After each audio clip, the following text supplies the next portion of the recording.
እሺ ልጆች በሀገራችን እንግዲህ ጥንታዊ ከሆኑ መስጂዶች ማንን ታውቃላችሁ? ጎበዞች ዛሬኛ እንግዲህ በሀገሬ መሰናዶ የምንነግራችሁ በ1950ዎቹ ስለተመሰረተው ጥሩ ሲና መስጂድ ነው። ወደ ዝግጅቱ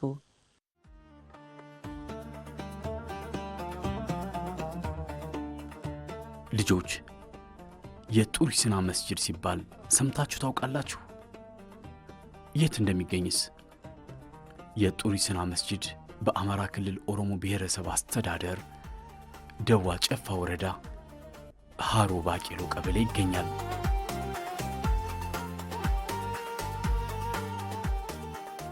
መስጂዱን እንደገነቡት የሚነገርላቸው ሼህ ሙሐመድ አማን በ1956 ዓ.ም አነስተኛ መስጂድ ሰርተው ለእምነቱ ተከታዮች አገልግሎት ሲሰጥ ቆይቶ ከጥቂት ዓመታት በኋላ እንደገና ተሻሽሎ ተሰራ።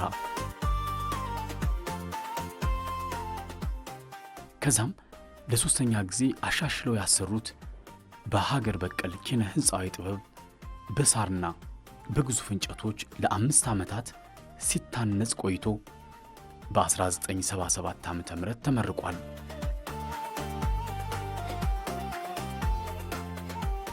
መስጂዱ ለአማኞች የተለያዩ ሃይማኖታዊ አገልግሎቶችን እየሰጠ እስከ 2009 ዓ.ም ከቆየ በኋላ በደረሰበት ተፈጥሯዊ አደጋ ውድመት ደርሶበት ነበር።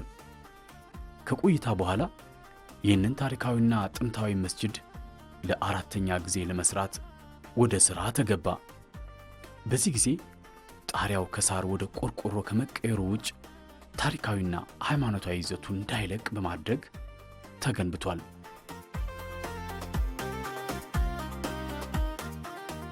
የጡር ሲና መስጂድ ስፋቱ 625 ካሬ ሜትር ሲሆን 73 ረጃጅም የውጭና 22 የውስጥ ምሰሶዎች አሉት።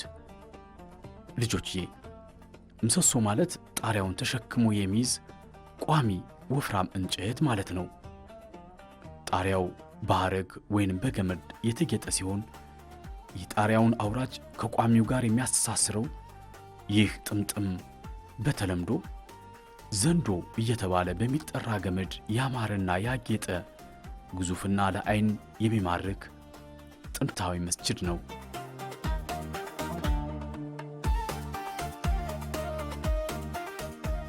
መስጂዱ ለእስልምና ሃይማኖት ተከታዮች የትምህርት ተቋም በመሆንም ያገለግላል። ከተለያዩ ቦታዎች የሚመጡ የእምነቱ ተከታይ ደረሳዎች፣ ተማሪዎች በጾም በጸሎት ሃይማኖታዊ ትምህርት በመማርና በማጥናት የሚኖሩበትም ነው።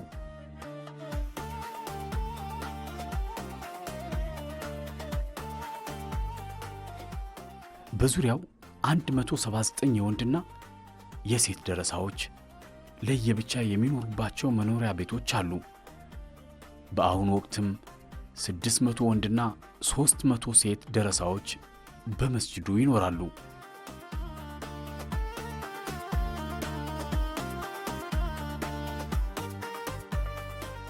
መስጂዱ የማር ሐለዋ ማር ቤት፣ የቡና ሐለዋ ቡና ቤት፣ የሥጋ ሐለዋ ሥጋ ቤት የሚባሉ ክፍሎችንም ይዟል። ከዚህ በተጨማሪም ባህላዊ መገልገያ ቁሳቁሶችንም ይዟል። በተለይ በመውሊድ በዓል በርካታ ሰዎች ከተለያዩ ቦታዎች እየመጡ ስለሚያከብሩ 41 እያንዳንዳቸው 20 ሊትር የሚይዙ ጀበናዎች፣ 1500 የቡና ሲኒዎች እንዲሁም 1800 መመገቢያ ሳህኖችንም አሉት።